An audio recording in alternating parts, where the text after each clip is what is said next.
la palma, la historia de la pasión del Señor Jesucristo, sacada de los 4 evangelios. El Salvador es presentado a los pontífices. Pasaron otra vez al torrente Cedrón, le llevaron camino de Jerusalén, atado entre voces y gritos a toda prisa, a empujones, cayendo y levantándose a golpes como si fuera un ladrón. Iban camino de la casa de Caifás, sumo pontífice y juez supremo en lo eclesiástico del pueblo judío. Era también presidente del Consejo Supremo que se llamaba Sanedrín, en el que se reunían 71 jueces y con él como presidente eran 72. Debía de ser la medianoche, porque después de la cena, cuando Judas salió, era ya de noche. Y luego Jesús habló largo rato, subieron al huerto, hizo oración y después vinieron a prenderle. Había pasado pues mucho tiempo. Los jueces, viejos y ancianos de aquel pueblo estaban tan apasionados que se reunieron a aquellas horas de la noche y celebraron consejo para no perder tiempo y para condenar cuanto antes al Salvador. Entró Jesús en Jerusalén, gran sacerdote del Nuevo Testamento, para ofrecer su vida en sacrificio agradable a Dios por la redención de todo el mundo. Empezó el proceso en casa del sumo sacerdote, donde se habían reunido los demás sacerdotes y letrados a esperarle. Pero los soldados y siervos que le llevaban le pasaron primero por casa de Anás, porque era suegro de Caifás. Se honraron así mutuamente el suegro y el yerno, deshonrando al Salvador. Anás, en cuanto se lo trajeron, le envió atado como venía a Caifás, que era el pontífice, y a él correspondía llevar adelante el proceso. Caifás era el que en la reunión anterior había aconsejado a los judíos que convenía que muriese un hombre solo para salvar a todo el pueblo. El que había dado el consejo estaba dispuesto a ejecutarlo. En su casa ocurrieron todas las cosas que se cuentan de esta noche. Aunque al prender a Jesús en el huerto todos sus discípulos le dejaron y huyeron después, Pedro, inquieto y preocupado por su Señor, le iba siguiendo para ver dónde le llevaban, aunque de lejos, por el miedo que tenía. También siguió al Señor otro discípulo, quizá fuese Juan, o quizá algún ciudadano de Jerusalén, de los que seguían su doctrina, y que por ser un hombre de importancia tenía cierta amistad con el pontífice. Entró el Señor con todo aquel tropel y griterío de gente con los que había salido del huerto. Es probable que se hubiera unido más gente, atraída por el ruido, al pasar por las calles. Luego, al entrar en la casa de Caifás, despacharían bien pagados y contentos al tribuno y a los soldados romanos, que habían sido la principal fuerza. Impedirían también la entrada a la gente que, con deseo de saber lo que pasaba, insistían en la puerta para poder entrar. Despejada la casa de la gente que no era de ella, se quedarían los jueces a puerta cerrada con el preso. Por ser de noche y para que la casa quedara mejor guardada, estaba a la puerta una criada. El otro discípulo, como era conocido en casa del pontífice, entró. Pedro se quedó fuera junto a la puerta. Al advertirlo, el otro discípulo habló a la portera y dejó entrar a Pedro. Pedro entró en el palacio, donde por ser tan perseguida la verdad, él la negó. Llevaron al Salvador a la presencia del pontífice. Pedro y el otro discípulo estaban ya dentro y así fueron testigos de lo que allí ocurrió. Empezó el pontífice por examinar de una manera jurídica la causa de Jesús Nazareno. Delante estaban también los sacerdotes y letrados.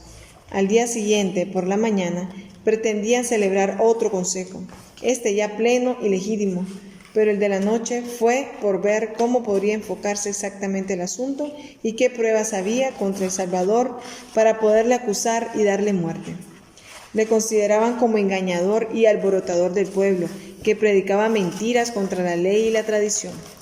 Especialmente el pontífice quiso examinar dos cosas: una sobre sus discípulos, quiénes eran, cuántos, dónde estaban y para qué los había juntado. La segunda sobre la doctrina que enseñaba, para ver si podía encontrar alguna mentira o calumnia en ella. A la primera pregunta sobre los discípulos, el Señor no respondió.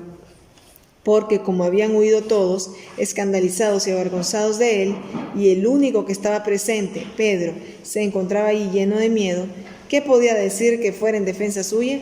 Por otra parte, dado el motivo por el que se le preguntaba, bastaba con responder sobre su doctrina, porque siendo como era buena y de Dios, no podía reunir discípulos para una finalidad mala. Así cayó a la primera pregunta, pero respondió a la segunda. He hablado abiertamente ante todo el mundo. Se podría sospechar que una doctrina es perniciosa si se habla a escondidas, pero yo siempre he enseñado en las sinagogas y en el templo, donde se reúnen todos los judíos, y no he hablado nada a escondidas. Aunque he hablado a solas con mis discípulos para aclararles lo que hablaba en público en parábolas, no les he enseñado nada distinto de lo que decía a las gentes, y no les enseñaba para que guardaran secreto, sino para que lo transmitieran y lo enseñaran también a todo el mundo. Estas son las palabras verdaderas, las que pueden decirse a la luz delante de Dios y de los hombres. Siendo esto así, ¿por qué me preguntas sobre mi doctrina, pudiendo preguntar a tantos y a quienes creerás más que a mí? Infórmate de los que me han oído, que ellos saben bien qué cosas he enseñado yo. Uno de los servidores que estaban allí tomó a mal esta respuesta, dicha con tanta serenidad y siendo cierta, le pareció que había faltado el respeto al sumo pontífice y que le había dejado en ridículo. Quiso quedar bien ante el pontífice y se encaró a Jesucristo diciéndole: «¿Así respondes al pontífice?», y le dio una bofetada. A pesar de esta ofensa, hecha en público y por un guardia o servidor del pontífice, el Señor no perdió la serenidad y habló con la misma mesura que había hablado antes. Pensó Jesús que callar del todo ante una injuria tan reciente no era verdadera humildad, y que sí lo era defenderse con entereza y serenidad, pues era justo. Además, aquel que le dio la bofetada no solamente le ofendió en público, sino que además criticó su respuesta, como si no fuera verdad, como si no fuera cierto que su doctrina era divina, y eso no lo podía callar el Señor.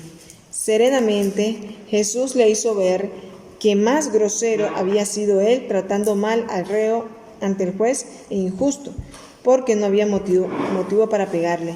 E igualmente lo había sido el pontífice al permitir ese trato contra la ley, solamente porque se alegraba de que ofendieran a Jesús.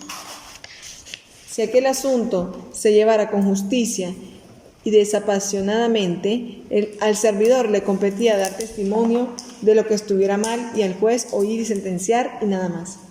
Pero aquel no era un caso justo, sino nacido del odio y de la envidia. Jesús respondió al servidor: «Si en mi respuesta o en mi doctrina hay algo malo, dime qué es. Si he hablado mal, dime en qué. Pero si he respondido bien, ¿por qué me pegas? Di que es por otra cosa, pero no mientas al decir que me pegas porque he respondido mal». Ninguna respuesta pudo ser más acertada que esta, ni más justa y oportuna. Pegar a Cristo merecería que la tierra se abriera y se tragara a ese infame. Pero el Señor fue paciente, venció con la bondad en vez de usar del castigo. Quizá alguien pregunte: ¿cómo es que no ofreció la otra mejilla al que le había pegado? Así lo enseñó él. Jesús estaba dispuesto no solo a poner la otra mejilla, sino a ofrecer su cuerpo entero para que lo clavasen en la cruz. Además, la humildad debe ser sincera. No hay que cumplir lo que el Señor ordena por vanidad o por aparentar. Es mejor responder con la verdad que ofrecer la otra mejilla solamente por orgullo. La humildad está dentro, no en una postura externa. Si esta causa se hubiera llevado con justicia, la respuesta del Señor hubiera sido aceptada como buena. Pero el juicio estaba viciado desde el comienzo. Los jueces no eran imparciales. Todos estaban dispuestos de antemano a darle muerte, y aquel proceso no era más que una fórmula para disimular su mala voluntad y su envidia. Tenían miedo de los romanos, pensaban que si Cristo seguía actuando, destruirían su nación y su templo.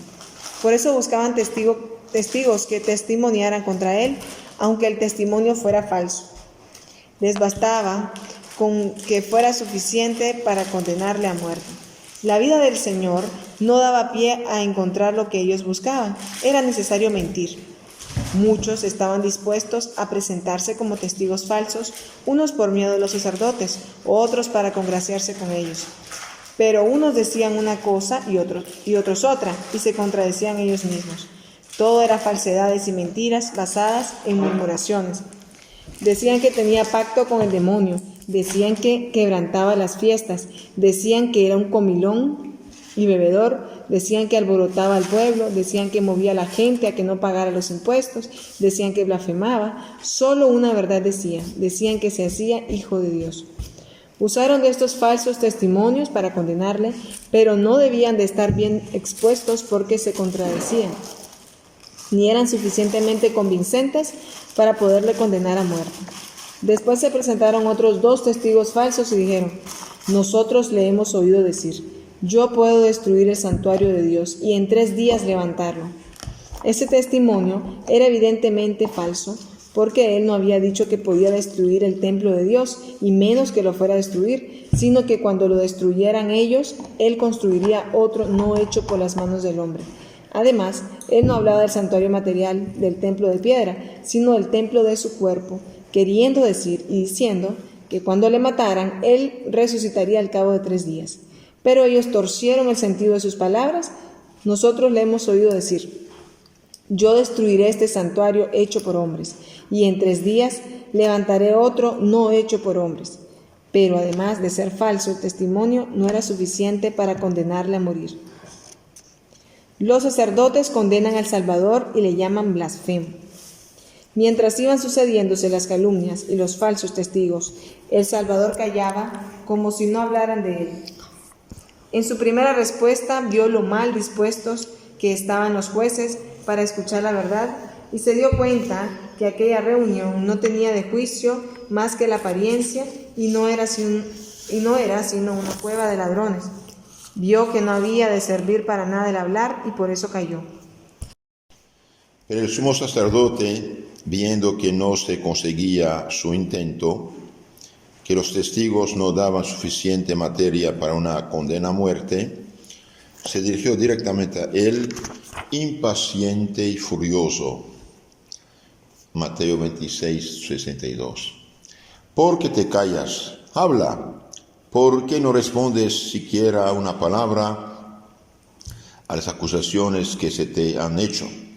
¿Qué clase de soberbia es tuya? Pero Jesús callaba y no respondió. Se mantuvo en silencio. No convenía que el Hijo de Dios hablara por miedo a un hombre. El silencio es una gran prueba de paciencia. El silencio es una gran prueba de paciencia, de autodominio, de fortaleza. Es una gran cosa callar cuando se le injuria a uno y se le desprecia y ofende.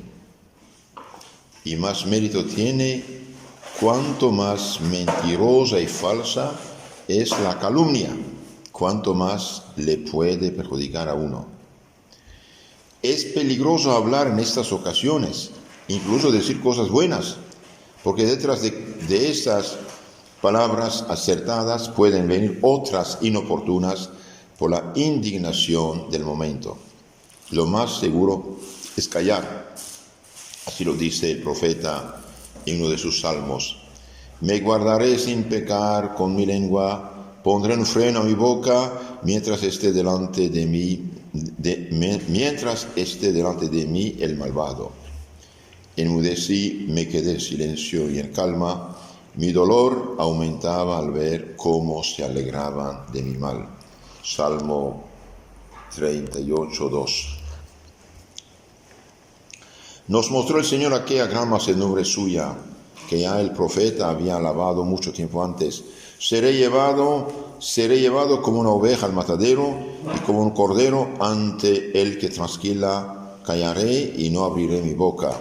Isaías 53, 7. Y el rey David habla del Salvador como si hubiera estado presente en esta noche del proceso. Mis amigos y los que andaban conmigo huyeron de mí. Los que tenía más cerca se fueron lejos. Los que intentaban quitarme la vida se esforzaban en conseguirlo, con calumnias y falsos testimonios.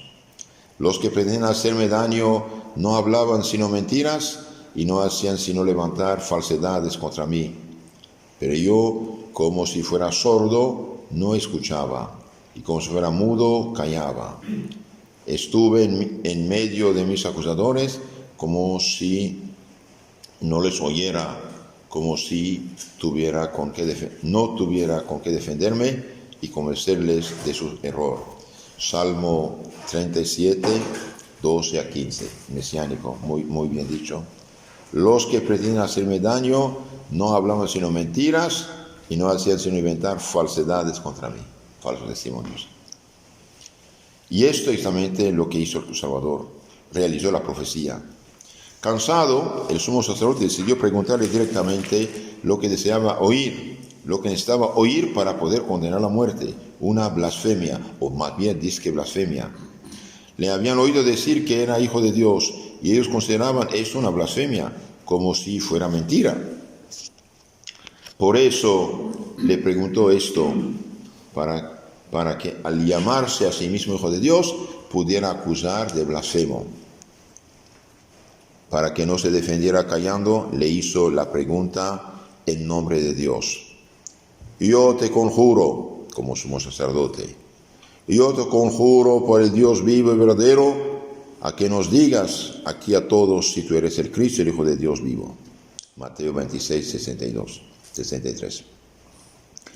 Y esta fue, como se vio después, la única acusación en que se apoyaran para entregárselo a Pilatos.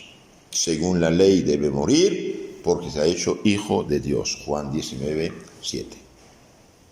El Señor no podía dejar de decir la verdad, no podía dejar de honrar a su Padre en cuyo nombre había sido combinado a hablar, y por eso habló, aunque sabía bien que sus mismas palabras le llevaban a la muerte. Sí, tú lo has dicho, yo soy. Mateo 26, 64. Marcos 14, 62. Entonces aquí el sumo sacerdote le preguntan, le ordena en nombre de Dios de decir la verdad si es el Hijo de Dios, y Cristo contento, sí, tú lo has dicho, yo soy. Y para que no se escandalizaran al oír esta verdad, añadió, y veréis al Hijo del Hombre sentado a la derecha del poder de Dios, y vendré sobre las nubes del cielo. Ahora me veis así, humillado y preso, pero pronto me veréis como juez eterno en mi reino de los cielos. El sumo sacerdote, al oírle con el mismo furor con que se había puesto en pie, se rasgó su vestidura con las manos. Esto es lo que suelen hacer los judíos al oír una blasfemia. Exageró así el gesto Caifás para agravar más la causa de Jesús, el Nazareno, y condenarle por blasfemia que había dicho, supuestamente.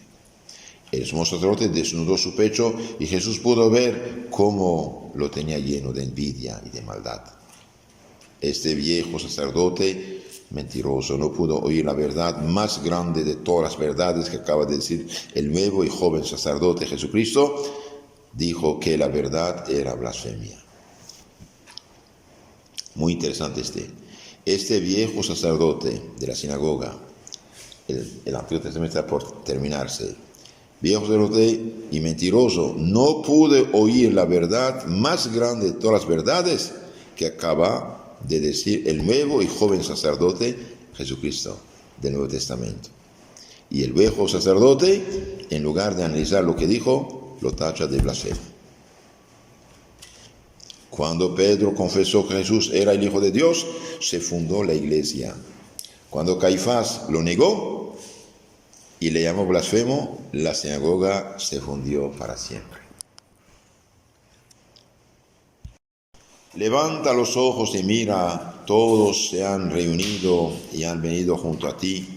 Por mi vida, dice Yahvé, con todos ellos te vestirás como con un velo de boda, te ceñirás con ellos como una novia. Isaías 49, 18. La iglesia es la vestidura del Señor, aunque perseguida, está fundada sobre la fe en Jesucristo, Hijo de Dios, sin que todo el poder del infierno pueda vencerla, todas las sectas, los errores. San Mateo 16, 18. Esa es la imagen. Ni los soldados se atrevieron a rasgar la vestidura del Señor. En cambio, el sumo sacerdote rompió la suya con sus propias manos.